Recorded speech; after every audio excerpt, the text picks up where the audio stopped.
Innal hamdalillah nahmaduhu wa nasta'inuhu wa nastaghfiruh wa nu'minu bihi wa natawakkalu alaihi wa na'udzu bihi min sururi anfusina wa min sayyiati a'malina may yahdihillahu fala mudhillalah wa may yudhlil fala hadiyalah. Asyhadu an la ilaha illallah wahdahu la syarikalah wa asyhadu anna Muhammadan abduhu wa rasuluh. Allahumma sholli wa sallim wa barik ala sayyidina Muhammad sahibur risalah wal balagh. Allahumma sholli wa sallim wa barik ala sayyidina Muhammad salatan daimatan tamla'us samawati wal faraq. Ya ibadallah, ya ibadallah, ya ibadallah, usikum wa nafsi bitaqullah, ittaqullaha haqqa tuqatih wa la tamutunna illa wa antum muslimun. Ya ayyuhalladzina amanu taqullaha wa qulu qawlan sadida yuslih lakum a'malakum wa yaghfir lakum dzunubakum wa may yuti'illaha wa rasulahu faqad faza fawzan 'azima. Wa qala nabiyyu sallallahu alaihi wasallam fa in astaqal hadis kitabullah wa khairul hadi hadi Muhammad wa syarrul umur muhdatsatuha wa kullu muhdatsatin bid'ah wa kullu bid'atin dhalalah wa kullu dhalalatin finnar. Shadaqallahul azim. Jamaah salat Jumat yang berbahagia, puji syukur kepada Allah. Alhamdulillah dengan hidayah dan inayahnya kita bisa melaksanakan salat yang Allah wajibkan kepada kita. Selawat dan salam tercurah kepada Rasulullah, kepada keluarganya dan para sahabatnya, dan mudah-mudahan kepada kita yang mencintainya. Khutbah pada hari ini ya sekalian, temanya judulnya ada 7 dosa yang disegerakan oleh Allah hukumannya ya di dunia. Ada 7 dosa, belum di akhirat nih. 7 dosa yang disegerakan oleh Allah di dunia ya, sebelum di akhirat. Tapi di dunia bukan sebagai kifarat, bukan. Dunia dapat, akhirat dapat nih Pak. Ini hadisnya diriwayatkan oleh salah seorang sahabat Nabi namanya Abu Dzar Al-Ghifari. Dalam riwayat lainnya Salman Al-Farisi. Jadi Rasulullah berkata kepada Abu Dzar Al-Ghifari, "Ya Abu Dzar, wala tangzur min sigoril ma'siyah walakin unzur illa man asaitahu." Wahai Abu Dzar, janganlah engkau melihat kecilnya satu maksiat, tapi engkau pandanglah maksiat. Engkau melakukan maksiat kepada siapa engkau melakukan maksiat.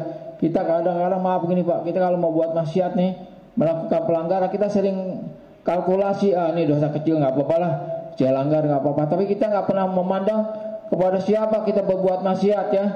Jangan lihat kecil besarnya dosa, karena kita kadang-kadang sering mengkalkulasikan dosa besar, dosa kecil, dosa kecil nggak apa-apa lah, nanti bisa dihapus dengan istighfar, dengan tobat. Jangan lihat itu. Jadi kata Rasul, wahai Abu Dzar, jangan kau melihat maksiat, kecilnya maksiat, tapi kau lihat dalam berbuat maksiat kepada siapa engkau berbuat maksiat. Kau pandanglah Allah ya. Makanya ada salah seorang tabi'in, ada orang datang kepada salah seorang tabi'in, aduh bagaimana nih saya biar nggak melakukan dosa maksiat kecil ya.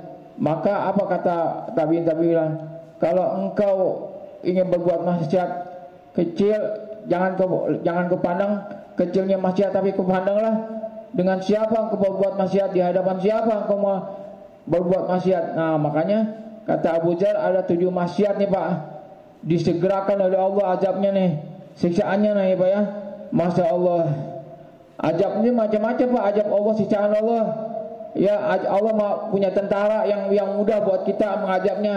Entah itu virus ya, yang kedua itu angin, api, air, udara, macam-macam Pak Allah berikan azab nih.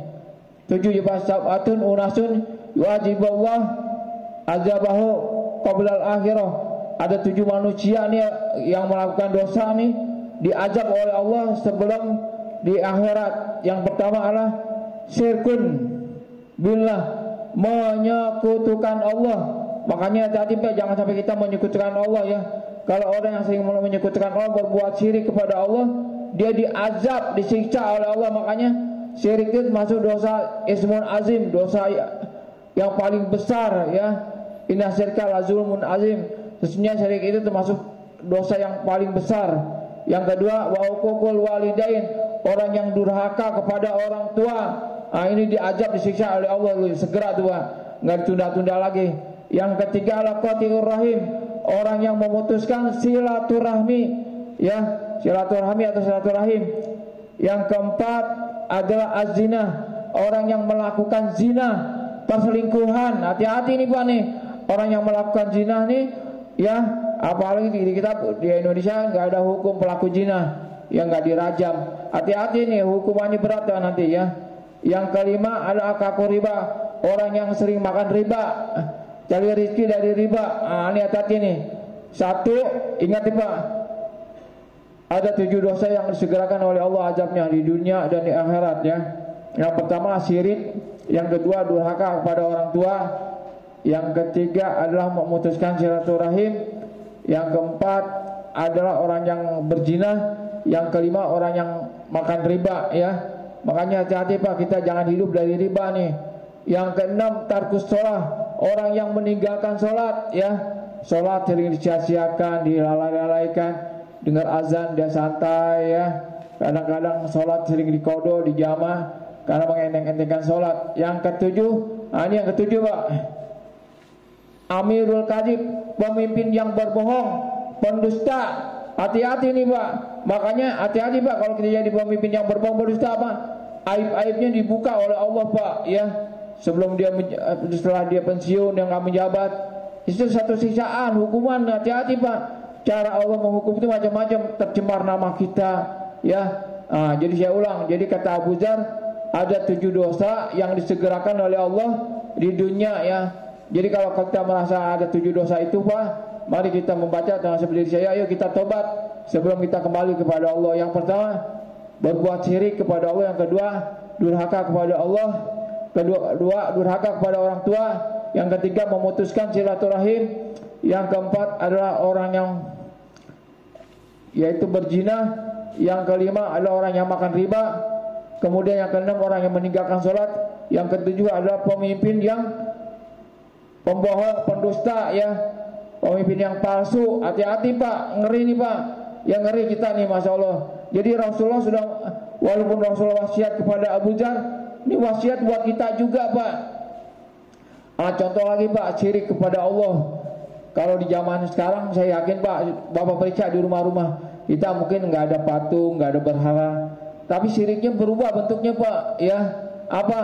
Contoh nih, sekarang banyak orang nih pengen disayang sama bos, sama atasan, dia datang ke orang pinter berobat. Pak, bagaimana biasa disayang sama atasan nih? Dikasih wapak ya. Masya Allah, saya bikin pengajian Pak, jamaah pengajian. Ada seorang jamaah pengajian saya, dia dagang warteg Pak. Dia bilang, Pak Ustadz, dagangan saya ini sepi, gimana biar rame? Saya disuruh datang ke orang pinter katanya, dikasih syarat-syaratnya gini. Itu termasuk gimana Pak Ustadz? Syirik, saya bilang itu masuk dosa besar. Jadi kalau misalnya kita pengen punya dagangan laris ya, gak usah datang, minta sama Allah. Sebagaimana Rasulullah SAW pernah wasiat kepada Ibnu Abbas, Ihfazillah yahfazillah tadihu tujahat, Faiza sa'alta fasailah fasta'anta fasta'in billah. Wahai Ibnu Abbas, jagalah Allah, perintah Allah, Allah akan jaga. Jagalah perintah Allah, Allah akan jaga rezeki kamu. Kalau engkau meminta kepada Allah, minta perlindungan kepada Allah. Saya bilang, udah, namanya Pak Imam, udah, kamu ikut ngaji saya, kamu amalkan aja nih dari Nabi. Kamu setiap malam mau tidur baca surat Waqiah, terus kamu baca setiap habis sholat subuh. Nih dari Abu Dzar juga nih Pak, biar gampang rezekinya ya. Baca ya Latif 99 kali, ya Latif. Atau ada juga ya Latif ya Kafi ya Mugni ya Fatah ya Rozak. Ya Latif ya Kafi ya Mugni ya Fatah ya Rozak. Allahumma arzuqna bila sababin innaka ala kulli syai'in qadir. Coba ini dari riwayat Imam Ahmad, Abu Dawud, Imam Tirmidzi, disahihkan oleh Nasruddin Albani ya. Jadi kalau Bapak pengen gampang rezekinya, nggak usah datang ke dukun, ke paranormal. Itu amalan dari Nabi. Baca ya Latif ya Kafi ya Mugni ya Fatah ya Rozak. Allahumma arzuqna bila sababin innaka ala kulli syai'in qadir. Baca 10 kali Pak setiap habis selesai sholat duhur, asar, maghrib, isya, subuh. Alhamdulillah Pak, Saya sudah amalkan itu, benar-benar yakin Allah kasih rezeki yang nggak diduga-duga. Saya alhamdulillah, makanya bukan saya mau memamerkan diri saya Pak ya. Alhamdulillah Allah kasih rezeki banyak yang nggak diduga-duga pada saya Pak. Wa may yattaqillaha yaj'al lahu makhrajan wa yarzuqhu min haythu itu benar-benar Allah kasih ya. Sampai akhirnya saya di kampung Pak, Masya Allah, sampai orang bilang, ini Pak Ustadz punya usaha apa ya? Itu aja, wirid aja, nggak usah miara-miara wapak, itu syirik, dosa besar. Hati-hati Pak ya. Ini jadi syirik ini sekarang ini banyak orang Pak dengan cara apa? Datang ke paranormal, ke dukun ya, minta wapak. Ada lagi contoh nih Pak. Saya kan sering ceramah nih ke pimpinan-pimpinan nih. Di ruangannya itu banyak keris Pak, keris tuh dijajar. Saya tanya, ini keris buat apa nih? Dia bilang katanya buat karisma, membawa karisma, buat gampang naik pangkat jabatan. Saya bilang, Masya Allah, ini animisme nih yang begini, dinamisme, yang percaya sama keris yang buat manusia, kok kita minta sama keris. Tawakal kita jadi nggak kepada keris, nggak kepada Allah. Terus dia bilang, gimana Ustaz? Udah sekarang kerisnya taruh aja di rumah, nggak usah taruh di kantor. Udah kerisnya kasihin aja kepada siapa? Sampai nawarin ke saya, Pak Ustaz mau ambil deh katanya. Jadi sekarang hati-hati Pak ya. Syirik nih sekarang nih percaya kepada benda-benda ya, kepada yang sifatnya benda-benda yang dianggap membawa kejayaan, membawa kebaikan, membawa keselamatan. Termasuk juga Bapak kalau miara cincin, hati-hati Pak. Niatnya apa nih? Oh biar perempuan tertarik. Oh biar Bapak misalnya jabatannya naik. Ini syirik juga Pak. Jadi syirik kepada benda-benda. Allah nggak suka ya. Benda-benda ini dituhankan, disembah.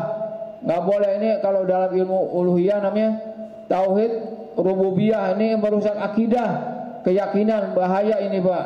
Makanya Allah tidak mengampuni dosa syirik. Kalau sampai kita mati dalam keadaan berbuat syirik Pak, Masya Allah, nggak bermanfaat tuh buat tahlilan 3 hari 7 hari Pak, karena dia mati dalam keadaan syirik kepada Allah. Jadi insya Allah kalau kita nih jangan sampai berbuat syirik kepada Allah, mesti hati-hati Pak ya. Bertobatlah sebelum datang kematian ya. Udah yang berbau syirik kita tobat kepada Allah. Mudah-mudahan ada 7 ini jangan terjadi dalam diri kita. Allah ampuni dosa-dosa kita dan mudah Allah diselamatkan kita dari 7 dosa ya Pak ya. Jadi yang pertama syirik, yang kerja nggak uraikan semua nih karena Jumat waktunya terlalu lama nggak enak. Jadi ada 7 dosa yang disegerakan nih, maksiat ya. Yang pertama syirik, 2 durhaka sama orang tua, yang ketiga memutuskan silaturahmi, yang keempat adalah zina, yang kelima adalah makan riba, yang keenam meninggalkan sholat, yang ketujuh hati-hati Pak, yang ketujuh Masya Allah lupa lagi. Ya pemimpin yang penipu, hati-hati nih Pak ya. Hati-hati 7 nih ya. Ini dari Abu Dzar Al-Ghifari. Bagus Bapak ingat ya. Jadi mudah-mudahan buat ini Bapak udah dapat ilmunya. Yuk kita amalkan, kita sampaikan kepada yang tidak hadir ya, biar bermanfaat buat kita. Apa hajibtum anna ma khalaqnakum abasa wa anakum ilaina la turja'un. Apakah kamu menyangka hidupnya main-main, kamu tidak dikembalikan kepada Allah? Wa rabbik birrahman wa anta khairur rahimin.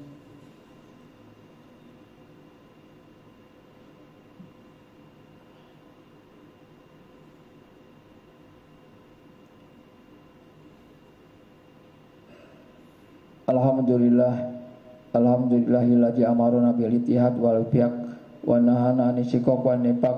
Nastaghfirullah wa natubu ilaik. Asyhadu alla ilaha illallah wahdahu la syarikalah wa asyhadu anna Muhammadan abduhu wa rasuluh. Allahumma sholli ala sayyidina Muhammad wa ala ali sayyidina Muhammad kama shallaita ala Ibrahim wa ala ali Ibrahim wa barik ala Muhammad wa ala ali Muhammad kama barakta ala Ibrahim wa ala ali Ibrahim fil alamin innaka Hamidum Majid. Ya ibadallah ittaqullaha haqqa tuqatih wa la tamutunna illa wa antum muslimin. Allahumma ighfir lil mu'minin wal mu'minat wal muslimin wal muslimat al ahya minhum wal amwat. Allahumma ij'al Islam wal muslimin wa hadulil kafarata wal muksirin wa qina syarral hasidin wa syarral munafiqin wa damir a'da'ana wa a'da'adin wa nafis kurbal maqrubin wa farid hamal mahmulin Allahumma masrif anal wala wal bala wal waba wal fahsa wal muka wasifal mukhtalifah wasadait wal mihan wal fitan wal ajab wal amroh wal fitnah fi hayatina wa usratina wa buyutina wa baladina khususun Indonesia amma wa khususun Jakarta innaka ala kulli syai'in qadir. Rabbana atina fid dunya hasanah wa fil akhirati hasanah wa qina adzabannar. Ibadallah usikum wa nahsubillah aqrabu biru anta haramin aqimis shalah li zikri